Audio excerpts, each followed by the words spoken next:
Querido amigo, hoje estamos diante do capítulo 10 de Oséias e vamos estudá-lo integralmente. O texto de hoje é Oséias 10, 1 a 15. Nesse texto encontramos o desenvolvimento de um dos temas mais recorrentes da palavra de Deus, o orgulho humano diante da prosperidade e da abundância. Esse procedimento vemos claramente no povo de Deus no Antigo Testamento. Quanto mais rico ficava Israel, mais orgulhoso ficava, mais soberbo ficava. O povo hebreu foi se tornando independente, orgulhoso e soberbo quando a sua prosperidade física e material era visível. Israel, que desenvolveu-se muito nos dias de Jeroboão II, tornou-se arrogante, presunçoso e autoconfiante nos seus próprios méritos. Confiava em sua riqueza e no seu poder. Com a produção agrícola e pastoril abundante, com a terra sendo-lhe generosa, Israel quis agradecer a divindade que o abençoava. Tinha Deus como sendo a única fonte de bênção, porém, multiplicou os seus altares pensando numa outra divindade doadora. Por influência das nações vizinhas, Baal foi a divindade homenageada. Mas Deus não podia aceitar essas ofertas sincréticas, porque representavam um espírito de hipocrisia. Israel não reconheceu Yahvé como fonte única de todas as bênçãos. Com a multiplicação dos altares, os sacrifícios, supunham que podiam comprar mais abundância e mais prosperidade, e que adquiriam o direito de pecarem e satisfazerem os seus desejos egoístas. Ora, por essa cegueira espiritual, por essa falta de lealdade e aliança, a nação foi se afastando do Senhor. Quando refletimos sobre essa situação, ao nos aprofundarmos no próprio texto, verificamos que o título para esse capítulo, então, é Os Motivos de Abandonar o Senhor. Eu repito, Oséias 10, 1 a 15, os motivos de abandonar o Senhor. Quando nos afastamos de Deus, quando abandonamos o Senhor, estamos constatando que deixamos-nos dominar pelos pecados.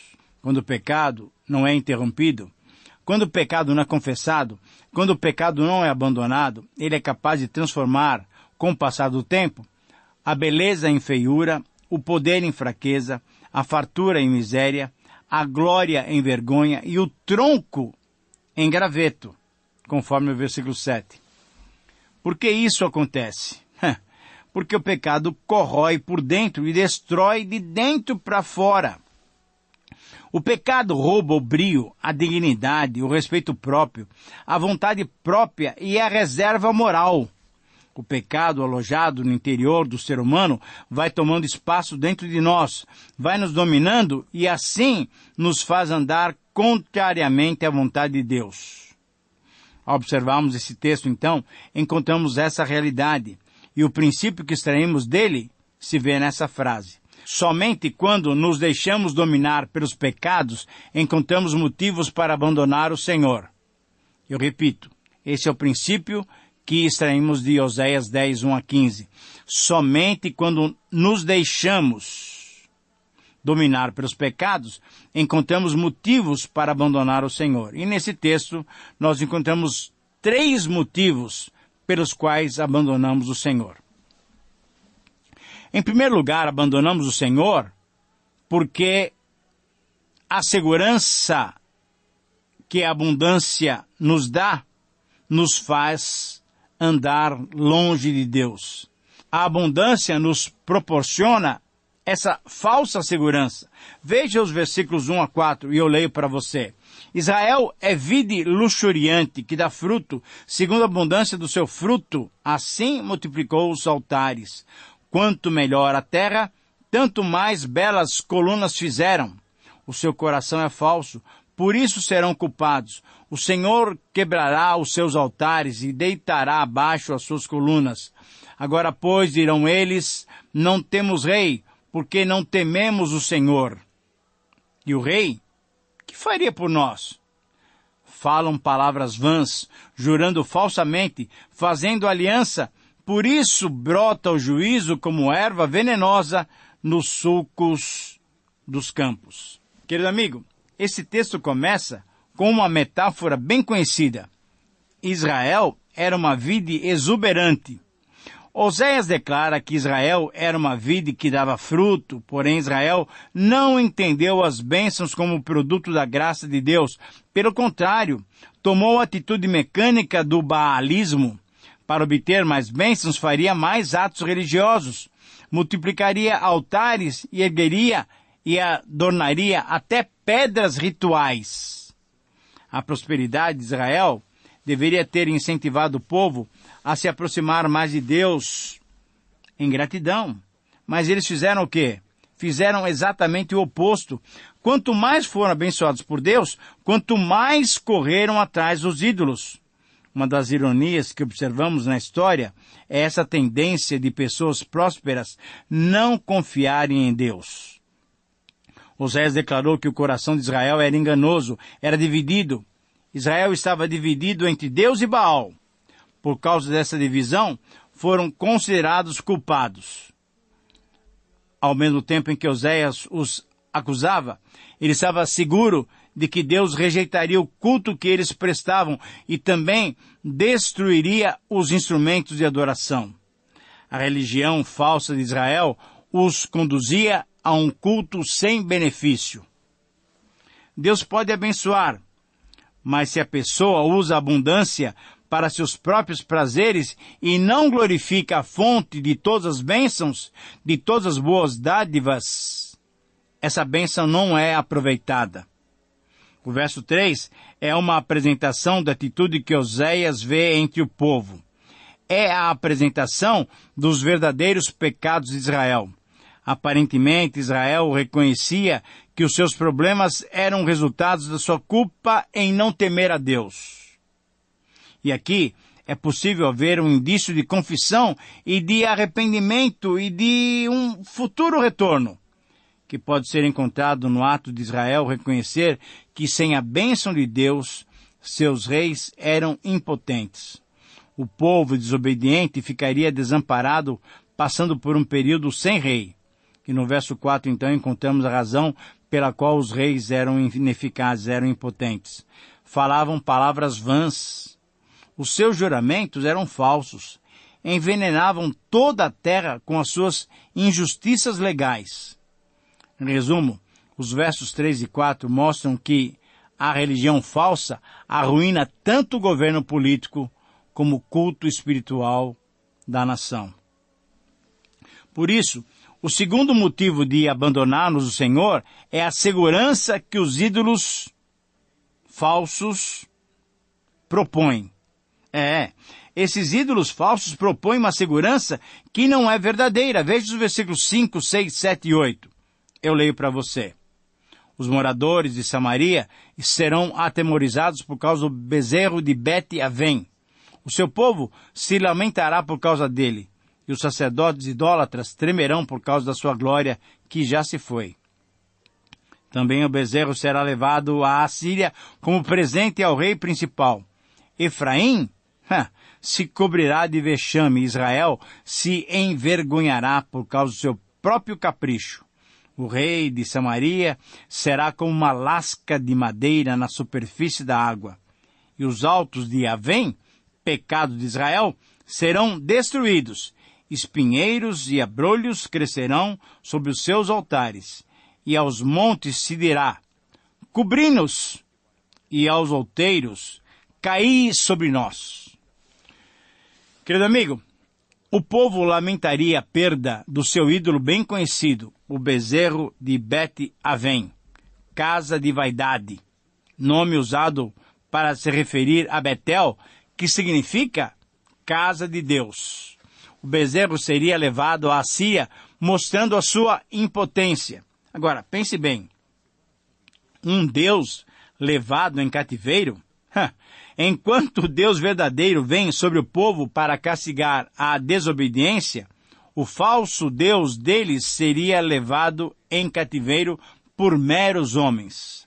Entretanto, vale a pena destacar que o Deus verdadeiro, Yahvé, também foi levado pelos inimigos. Pelo menos em duas situações. A arca da aliança, que representava a presença de Deus entre o povo, ela foi tomada pelos filisteus. Mas eles nem aguentaram as pragas resultantes e enviaram a arca de volta para Israel. Em segundo lugar também, Jesus foi levado como cordeiro ao matadouro. Mas, veja bem, ele voluntariamente entregou a sua vida por nós. E ele a tomou de volta ainda. Os resultados foram completamente diferentes. Não somente o ídolo, mas também o rei de Israel seria totalmente impotente e incapaz de proteger o povo. Os outros ídolos e altares dos altos da vaidade seriam igualmente incapazes de ajudar os israelitas, conforme o versículo 8. O povo procuraria qualquer saída, até a morte súbita, para evitar o sofrimento do ataque dos inimigos. Mas não conseguiria. Querido amigo, o fim da religião falsa é a vergonha, pois a desobediência de Israel e a nossa desobediência provocam a perda de tudo que nós valorizávamos. Mesmo que Israel quisesse cobrir a sua vergonha, mesmo que Israel quisesse se esconder de Deus e da sua ira, não conseguiria. Diante dos olhos de Deus, não há qualquer segurança nos ídolos falsos. Por isso, o terceiro motivo de abandonarmos o Senhor é a segurança que a autossuficiência concede. Mas a autossuficiência concede uma falsa segurança, conforme os versículos 9 a 15. Desde os dias de Gibeá, pecaste, ó Israel, e nisto permanecestes. A peleja contra os filhos da perversidade não há de alcançar-te em Gibeá? Castigarei o povo na medida do seu desejo. Congregar-se-ão contra eles os povos, quando eu o punir por causa da dupla transgressão. Porque Efraim era uma bezerra domada, que gostava de trilhar. Coloquei o jugo sobre a formosura do seu pescoço. Atrelei Efraim ao carro. Judá lavrará, Jacó desfará os torrões. Então eu disse: semeai para vós outros em justiça, ceifai segundo a misericórdia, arai o campo de Pôcio, porque é tempo de buscar o Senhor, até que ele venha, e chova a justiça sobre vós. Verso 13. Araste a malícia, colhestes a perversidade. Comestes o fruto da mentira, porque confiaste nos vossos carros e na multidão dos vossos valentes. Portanto, entre o teu povo se levantará tumulto de guerra, e todas as tuas fortalezas serão destruídas, como Salmã destruiu Bet-Arbel no dia da guerra. As mães ali foram despedaçadas com seus filhos. Assim vos fará Betel, por causa da vossa grande malícia, como passa a alva, assim será o rei de Israel, totalmente destruído. De novo, Deus compara o pecado do povo com a perversidade que trouxe o castigo sobre Gibeá. A maldade do povo encontraria um castigo semelhante ou até mais severo. O profeta lembra-lhes que Gibeá e a tribo de Benjamim foram quase que exterminados. Deus mostra o castigo pela dupla transgressão. Veja o versículo 10. Agora, aqui surge uma questão. Qual seria essa dupla transgressão? Agora, há várias interpretações dessa expressão, porém o contexto sugere o provável sentido. Os versículos anteriores falaram sobre a confiança do povo nos falsos e impotentes deuses e nos impotentes reis escolhidos pelo povo e não por Deus. O povo não aproveitou as bênçãos do cuidado divino na sua juventude e agora sofre o trabalho duro sob o domínio do opressor. O povo ceifaria o que semeou. Confiaram no poder humano, seriam castigados pelo poder divino. A angústia do castigo seria terrível, e ele compara o sofrimento de Bet-Arbel nas mãos de Salmã, quando as mulheres grávidas foram despedaçadas. Por causa do pecado de Bet-Avém, vem a ira de Betel. Assim o castigo de Israel vem de Betel, casa de Deus. E o rei o rei também seria destruído. Querido amigo, nesses versos finais se vê por duas vezes a ideia de guerra e também a ideia da grave iniquidade. Com uma variedade de metáforas, a seção anuncia o fim de Israel e as razões dessa destruição. O primeiro motivo para o fim é que eles têm permanecido nos pecados de Gibeá. Os iníquos de Gibeá sofreram guerra no passado e os do presente sofreriam igualmente por motivos dessa dupla iniquidade. Agora, que dupla iniquidade é essa? Certamente, Oséias se refere aos eventos ocorridos nos dias dos juízes. O estudo desse livro mostra que nos capítulos 17 a 21 formam a última seção do livro de Juízes. Provavelmente, esta coleção circulou oralmente de forma independente no território de Efraim. Naqueles dias, não havia rei em Israel. Cada um fazia o que achava mais reto. E seus derivados, nós vemos essa frase sendo repetida várias vezes em Juízes 17, Juízes 21, Juízes 18 e Juízes 19. Oséias, então, toma essa frase como condenação dos eventos preservados nesses capítulos. O primeiro conta a idolatria de Micaías, que teve efeito sobre o reino do norte. E o segundo conta o pecado sexual em Gibeá, que também afetou todo Israel. Para Oséias, esses dois pecados, a idolatria e o pecado sexual, constituíam essa dupla iniquidade que destruiria o Israel dos seus dias. Na sequência dessa sessão, Oséias então usa a metáfora agrícola para explicar outro motivo do fim de Israel. O passado, o futuro e o presente de Israel são descritos. O Senhor escolheu Israel e o povo era obediente a essa escolha. No princípio era fácil, como uma bezerra treinada gostava de debulhar as espigas e comer.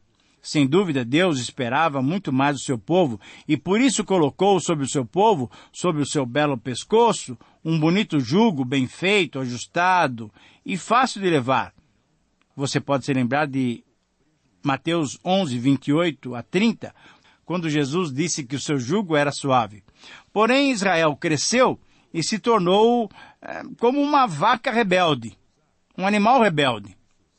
Deus enfeitou Efraim para que fosse ainda mais útil a sua obra. Porém, Deus levaria Israel e Judá a fazerem agora o serviço pesado de arar e debulhar a terra, de quebrar os torrões da terra. Certamente, uma referência ao exílio da Assíria e da Babilônia. Deus tem esperança no serviço futuro do seu povo. Deveriam semear justiça, isso é, atos em consonância com a aliança, e deveriam colher lealdade, misericórdia. Deveriam abrir os sulcos de uma relação pessoal com Deus para receber as ricas bênçãos da sua salvação e da sua justiça. Sem dúvida, a realidade presente de Israel era bem diferente do seu começo. Era bem diferente da esperança futura que ele tinha inspirado quando foi chamado. No presente, o povo se mostrava culpável de impiedade, injustiça e mentira. O fracasso de Israel em não ser fiel ao seu chamado foi o outro motivo da sua destruição. Esses versos então terminam enfatizando mais uma vez o simbolismo da guerra. Com toda probabilidade, Oséias se refere à campanha de Salmanasar no seu 18º ano, quando pela primeira vez os assírios atacaram as terras israelitas. Nessa campanha, Salmanasar passou ao sul de Damasco pela Transjordânia e ao norte de Israel até o Monte Carmelo pela costa. Com sua idolatria, com seus cultos sexuais e com sua deslealdade, Israel experimentaria o seu fim com uma violenta guerra. Ao concluirmos então a nossa reflexão, eu chamo a sua atenção, querido amigo, para a verdade que somente quando nos deixamos dominar pelos pecados é que encontramos motivos para abandonar o Senhor. Então, o segredo é não permitir que o pecado nos domine. Peço a permissão para lhe perguntar: você tem sido ainda dominado pelos seus pecados? Você tem se afastado do Senhor? Não permita que essa comunhão com Deus se quebre. Reverta esse quadro. O Senhor está pronto para perdoar. Que o Senhor te abençoe. Um grande abraço e até o próximo programa.